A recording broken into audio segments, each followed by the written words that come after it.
ముద్దాడుతూ ఉంటాడన్నమాట.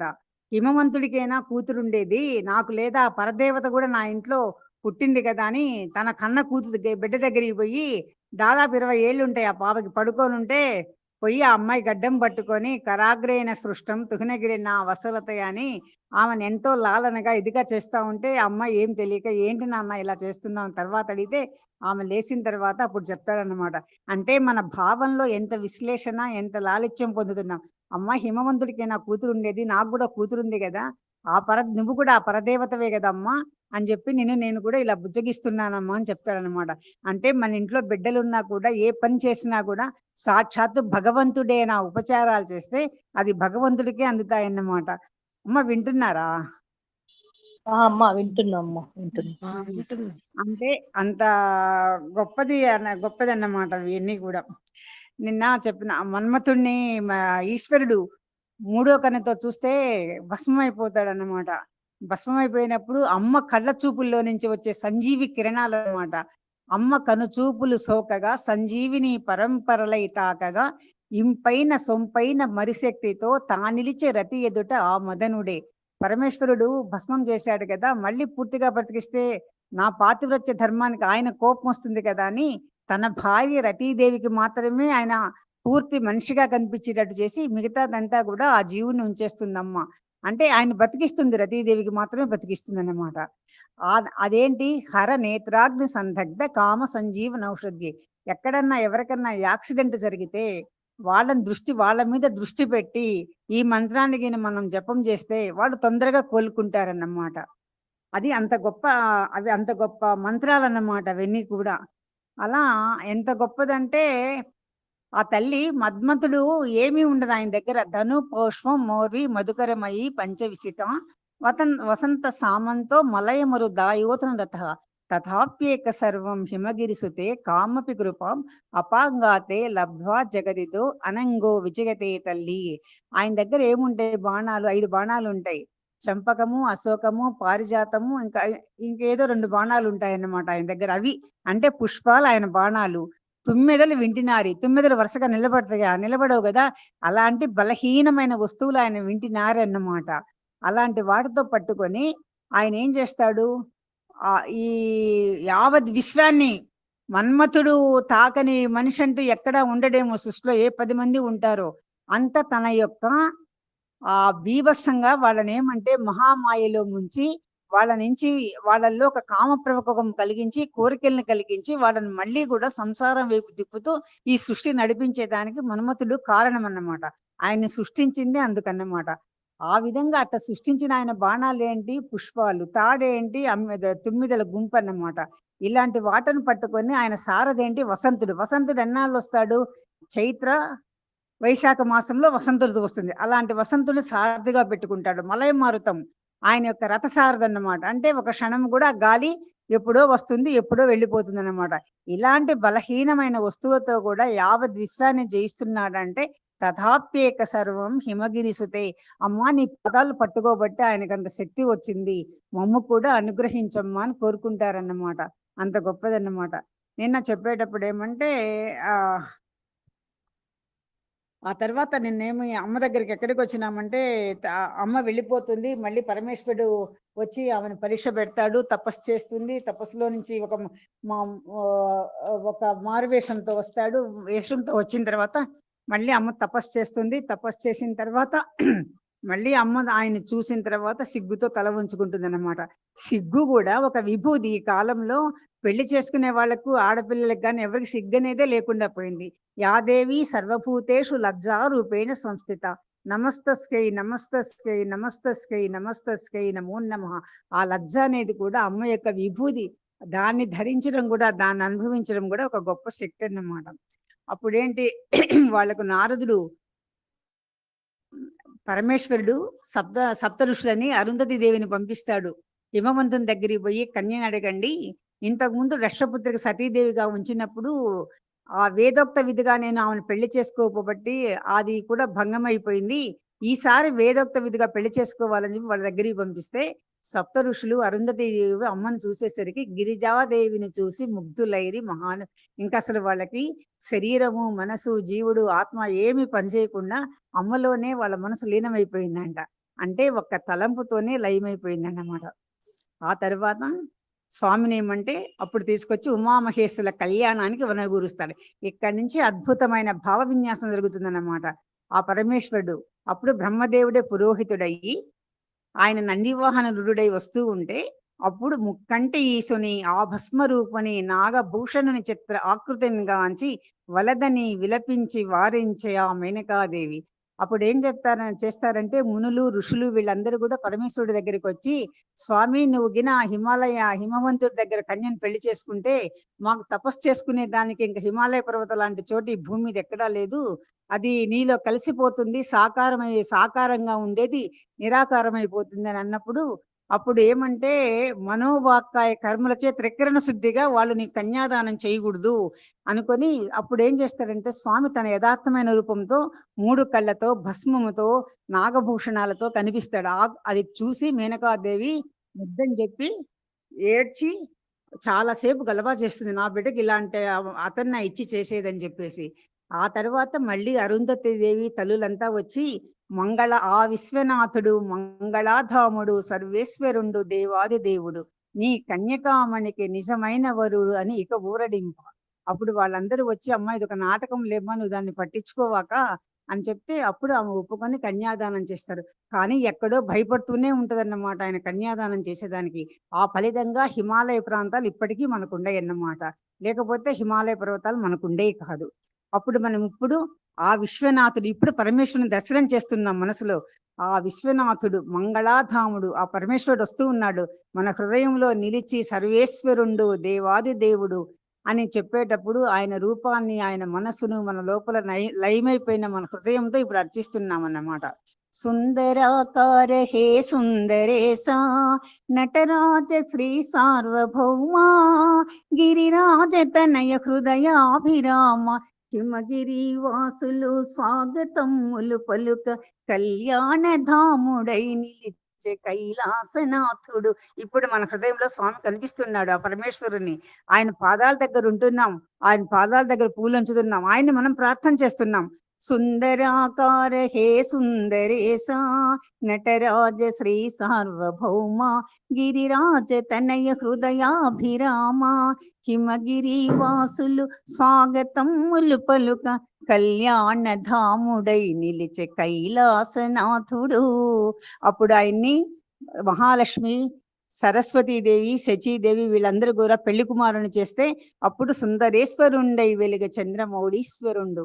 మనం పెళ్లి కుమారుని చేస్తే పెళ్లి కొడుకులు ఎంత ఆనందంగా భాషకాలు కట్టుకొని పూలమాలలతో, పట్టు వస్త్రాలతో ఎలా వెలిగిపోతూ ఉంటారో మన హృదయంలో ఆ పరమేశ్వరుని పెళ్లి కుమారునిగా అలా దర్శనం చేస్తామన్నమాట మనము.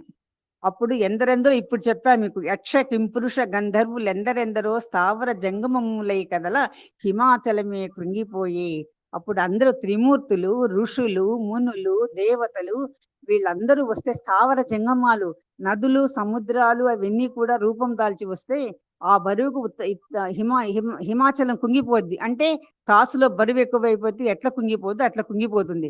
అప్పుడు పరమేశ్వరుడు అగస్త్య మహర్షి యొక్క గొప్పతనం చూడండి. ఇంతమంది శక్తి అగస్త్య మహర్షి శక్తే సరిపోతుందని చెప్పి నువ్వు దక్షిణాపథానికి వెళ్ళమంటారు. అంటే మంది దక్షిణాపథం ఇప్పుడు ఇక్కడికి స్వామి మన దక్షిణాపథానికి వచ్చిన తర్వాత అప్పుడు భూదేవత సమతుల్యమాయ. అప్పుడు తాసు సరిగ్గా ఎలా ఉంటుందో అప్పుడు భూమి సమాంతర రేఖతో సమానంగా ఉంటుందన్నమాట. అప్పుడు తర్వాత ఏం చేస్తారు, పల్లవమ్ములు తడిసిన పన్నీటి జలకమ్ముల అమ్మవారిని కూర్చోబెడతారు. మన హృదయంలో కూర్చోబెట్టుకోవాలి ఆ తల్లిని.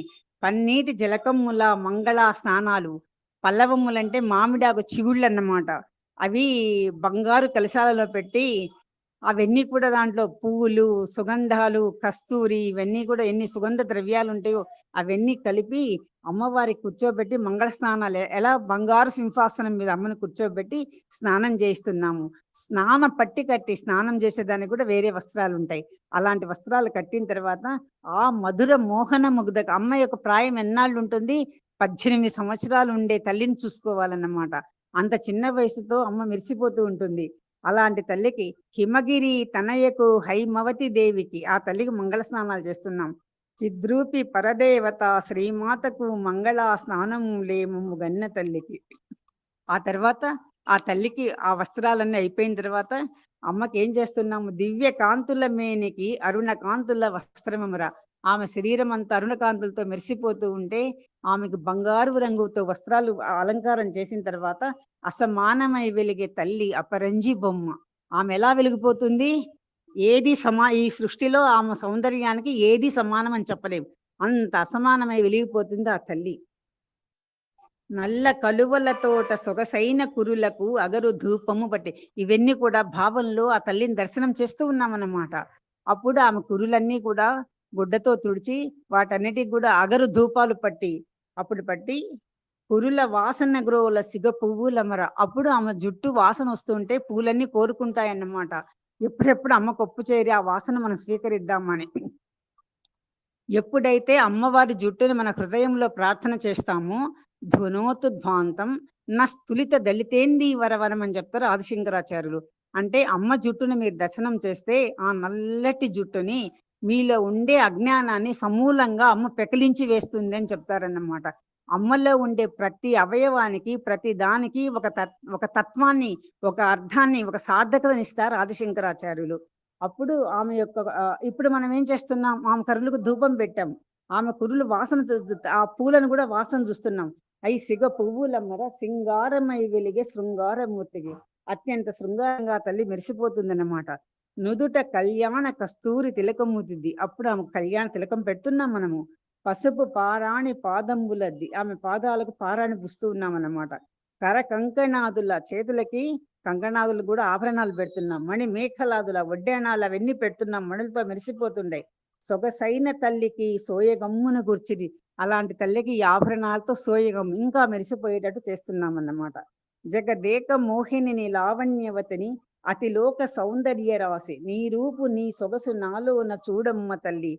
ఇప్పుడు ఆ తల్లికి ఎలా చూస్తాము, నా ఎద అర్థమై ఉంది అమ్మా, నేనే నీకు అర్థమై ఉన్నాను, నా లోపల చూసుకుంటే నువ్వే కనిపిస్తావు అని చెప్పి అమ్మను కోరుకుంటున్నాం అన్నమాట. నా ఎద అర్థమై ఉన్నదంటూ మదిలోనే ప్రణుతింప పడతులంతా నును సిగ్గుతో నవవధువుగా తా నిలిచే హైమ కళ్యాణమూర్తిగా.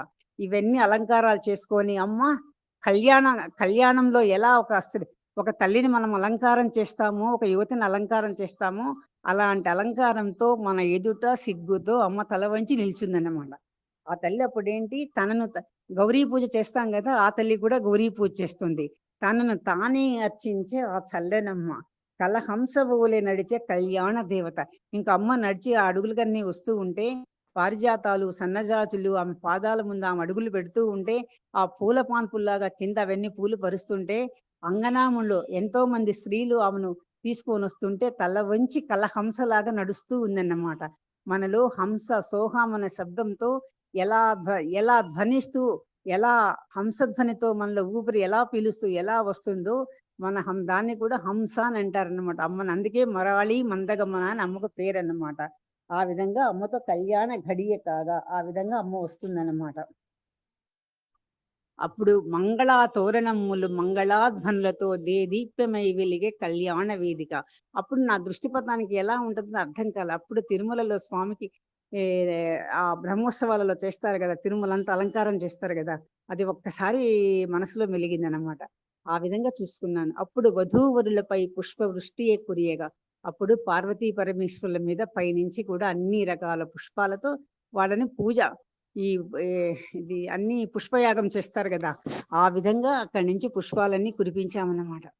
నొసలు నిండిన కొరులు సవరించు తెస్తావు. అప్పుడు స్వామిని చూస్తే ఎవరన్నా ఎగతాళి చేస్తారేమో అని సిగ్గుతో పెళ్లి కూతురు కదా, ఆ ఎంట్రుకలు నొసల మీద పడితే వాటిని సవరించుకుంటూ క్రీగంట ఊరచూపుతో తన భర్తను చూసి పారవశ్యము చెందే గిరికన్యక పరవశించిపోతుందన్నమాట ఆ తల్లి. సకలము నొసగే సర్వేశ్వరీదేవిని. ఆమె ఎవరు ఇంతకీ, అన్ని సమస్తము అందరికి అనుగ్రహించే ఆ మహాతల్లిని. ఆ మహాతల్లే తన కూతురుగా పుట్టింది. ఆమెను కన్యాదానము చేసే గిరిరాజు అప్పుడు ఎవరికి చేశాడు, నిర్గుణుండు నిర్వికారుడు నిరంజనుడైన నిరాకార నిశ్చల తత్వమై నిర్వికారమైన ఆ శివతత్వానికి, ఆ శివత్వానికి ఆ మహాదేవుని రూపమైన ఆ మహాదేవుని పాదాలు కడిగి అప్పుడు ఆమె కన్యాదానం చేశాడన్నమాట. అప్పుడు ఇప్పుడేమంటే వేదోక్త విధిలో వేదాలే రూపం దాల్చి వచ్చేస్తాయి. ఆ వేదం మంత్రాలని చదువుతూ ఉంటాయన్నమాట. హిమగిరి తనయను పరిణయం ఆడ ప్రమథ గణములు ఆడ కైలాసంలో ఉండే వాళ్ళంతా ఆనందంతో నృత్యం చేస్తూ ఉంటారు. సురగణాలు దేవతా అప్సరసలంతా పాటలు పాడుతూ ఉంటారు. దేవనాదం మ్రొగుతూ ఉంటది. మంగళధ్వనులతో దేవనాదం మోగుతూ ఉంటది. ఇవన్నీ మన హృదయంలో దర్శించి వినాలి ఆ శబ్దాన్ని కూడా. అప్పుడేంటి స్వామి అమ్మ గల సీమను మాంగళ్య ధారణము. అప్పుడు ఆమె మెడలో మాంగళ్యాన్ని ధరింపచేస్తాడన్నమాట. కామేశబద్ధ మాంగళ్య సూత్ర శోభిత కంధరాయై నమః. ఇది అమ్మవారి సహస్రనామాల్లో ఒక మంత్రం. ఎవరైనా పెళ్లి కాని వాళ్ళు ఉంటే, పిల్లలుంటే ఈ ఆమె కోసం తల్లిదండ్రులు కానీ, ఆమె కానీ ఈ మంత్రాన్ని జపం చేస్తే వాళ్ళకి తొందరలో పెళ్ళవుతుంది. అందరూ కొలిచేటి ఆ సర్వమంగళ ఆది ముత్తైదువై నిలిచే మన పాలిటి కల్పవల్లి. ఎప్పుడూ మనం మంగళమూర్తిగా బ్రతకాలనే కోరుకుంటామన్నమాట. అట్టాటి తొలి ముత్తైదువ ఎవరంటే ఆ సాక్షాత్ ఆ పార్వతీదేవేనన్నమాట. అప్పుడు ఆ తల్లి మీద తలంబ్రాలు పోస్తూ ఆ పరమేశ్వరుడుంటాడు. ముక్కోటి దేవతలు ముదమార పొంగ పాణి గ్రహణము చేసే పరమాత్మ తన శక్తితో. ఇంతవరకు ఎవరికి పెళ్లి జరిగింది? తనలో ఉండే శక్తితోనే. తనలో ఉండే శక్తే వేరుగా వచ్చి ఒక సాకారం ధరించి వస్తే, ఇప్పుడు ఆమెని ఈ దేవతలందరూ గూడా జేజేలు పలుకుతున్నారన్నమాట. వీళ్ళ కళ్యాణానికి ఎదురు చూస్తూ ఉన్నాడు. తారకుడైన రాక్షసుడు అందరిని చాలా ఇబ్బందులు కష్టపెడుతూ ఉంటే, వీళ్ళెప్పుడు పెళ్లి చేసుకొని కుమారస్వామిని అందిస్తారని ఎదురు చూస్తుంటారు. వాళ్ళందరూ పొంగిపోతా ఉంటారన్నమాట. పొంగిపోతుంటే ముక్కోటి దేవతలు ముదమార పొంగ పాణి గ్రహణము చేసే పరమాత్మ తన శక్తితో. తనలో ఉండే శక్తిని ఆయన పాణిగ్రహణము చేశాడు. అంటే అర్ధనారీశ్వర తత్వమైన ఒక తత్వము 2గా విభజన చెంది సాకారంతో ధరించి వస్తే, మళ్ళీ ఆ సాకారాన్ని కళ్యాణ రూపంతో మళ్ళీ ఒకటిగా మారి ఈ నిశ్చలమైన విశ్వ సౌందర్యమూర్తిగా వెలుగుతారన్నమాట. అప్పుడాయన సప్తపది కళ్యాణ వేళలో ఆ సప్తపదిలో అమ్మ పాదము తాకి సప్తపది చేసినప్పుడు పాదాలు తాకుతారు గదా! మధుర భావమునందే మదనాంతకుండు. ఫస్ట్ ఏం చేశాడు? అమ్మ వచ్చి ఆయనకు సేవ చేస్తా ఉండి మన్మథుడు బాణాలు విసిరితే ఆయన మూడో కన్నుంచి దగ్ధం చేస్తాడంటే బాహ్య సౌందర్యాన్ని భగవంతుడు కోరలేదు. ఆత్మ సౌందర్యం కావాలని కోరుకుంటాడన్నమాట. ఆ హృదయ సౌందర్యం కోసం ఇంకా ఇంకా కావాలని మళ్ళీ ఆమె తపస్సు చేసి ఆమె శుష్కించి ఆ ఆ ఆకులు తినే ఆమె గూడా ఆకులు మానేసి అపర్ణగా తను మారి, అంత తపస్సు చేసిన తర్వాత ఆ తల్లి హృదయ సౌందర్యానికి, ఆత్మ సౌందర్యానికి మళ్ళీ అప్పుడు ఆయన వచ్చి ఆమెను చేసుకుంటా అలాంటి ఆయన అంటే మన్మథుడిని భస్మం చేసినాయన, ఇప్పుడు అమ్మ పాదం తాకేసరికి ఏమయ్యాడు? మధుర భావమునందే మదనాంతకుండు. అమ్మ పాదం తాకేసరికి ఎక్కడ లేని మధురమైన భావంతో ఆయన మనసు నిండిపోయిందన్నమాట. ఈ గిరిజా కళ్యాణ వైభోగము సృష్టికే ఇక పరమార్థము. ఇది ఎందుకు సృష్టికి ఒక అర్థం చెప్తుంది అనంటే, బాహ్య సౌందర్యం కాకుండా ఆత్మ సౌందర్యం కావాలి. దీనికోసమే మనము తపన చెందాలి. దీనికోసమే మనము పరితపించి ఈ హృదయ సౌందర్యానికి మన సాధన చెయ్యాలి అనే అర్థాన్ని చూపిస్తుందన్నమాట. కానీ ఇంతగా పరమేశ్వరుడిని ఆయన అల్లుడిగా పొందాడు ఆ మహానుభావుడు ఏం పుణ్యం చేశాడో గాని, ఇది ఏమి తపమో, ఇది ఏమి ఫలమో, ఇది ఏమి వరమో. మంగళమ్ముల నొసగి మంగళాదేవికి మంగళాసూత్రము నొసగి. అందరికి ఆమె పేరే సర్వమంగళ. సర్వమంగళ మాంగళ్యే అని ఆమెను కొలుస్తాము. అటువంటి మంగళదేవికి ఆయన మంగళాసూత్రాన్ని నొసగి కళ్యాణం చేస్తాడంటే, ఆయన చేసిన తపస్సు, ఆయన చేసిన వరము, ఆయన చేసిన పుణ్యము సామాన్యము. ఎంత ఆ తల్లి ఆయన కరుణించిందో హిమవంతుడు. అక్కడ హిమవంతుడు కూడా మనం అయిపోతామన్నమాట. అప్పుడు ఆమెను సాగనంపుతాడు. సాగనంపిన తర్వాత అప్పుడిక పైరమైపోతుంది నిత్య కళ్యాణి జగదంబిక. పతితోన కలసి ఇక పయనమాయే నిత్య కళ్యాణి జగదంబిక. అమ్మ అడుగులు సోకి సర్వ మంగళమాయే ఆ రుద్రభూమి. ఇప్పుడు ఈ అంతా ఎక్కడ జరిగింది? ఈ భావ విన్యాసం అంతా మన హృదయంలో జరిగింది. రుద్రభూమి ఏదైంది? ఒకరోజు మనం పడుకొని నిద్ర లేచినామంటే మనలో ఉండే కణాలు ఎన్నో చనిపోయి మళ్ళీ కొత్తవి పుడుతూ ఉంటాయి. ఆల్రెడీ మనమంతా కూడా మన హృదయం అంతా మన లోపల ఉండే ఈ శరీరంలో జరిగే క్రియంతా కూడా ప్రతిరోజు శ్మశానమే అన్నమాట. ఇప్పుడు అటువంటి దాంట్లో ఎవరు అడుగుపెట్టారు? నిత్య కళ్యాణి జగదంబిక. ఆమె అడుగులు సోకేమైతుంది? సర్వ మంగళమాయే ఆ రుద్రభూమి. ఇప్పుడు ఆనందంతో మన హృదయం కూడా పార్వతీ పరమేశ్వరుల రాకతో ఎంతో ఆనందంగా నిండిపోయిందన్నమాట. పరవశమ్ముతో ఉన్న పతి అంకసీమను చేరి నా తల్లి పార్వతీదేవి ఇప్పుడు వచ్చి స్వామి ఒళ్ళో కూర్చుంటది.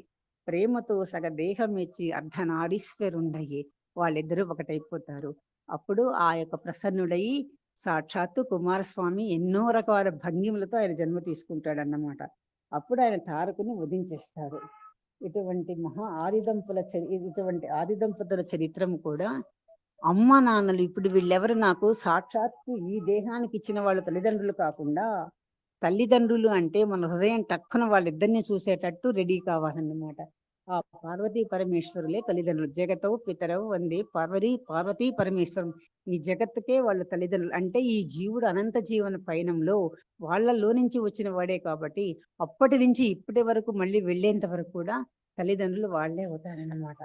ఇలా భగవంతుని యొక్క కళ్యాణంలో భగవద్ దర్శనం చేస్తూ మనము కొలుచుకోవటమే ఇదియే జపము, ఇదియే తపము, ఇదియే ధ్యానం, ఇదియే ధ్యేయం. ఇదియే సకలం, ఇదియే సర్వం, ఇదియే భాగ్యం, ఇదియే మోక్షం. ఇదియే సత్యం, ఇదియే శివం, ఇదియే సుందరం. ఇవన్నీ ఏంటి? భావ విన్యాసం జరిగింది. భావము అభావం అయిపోవాలి.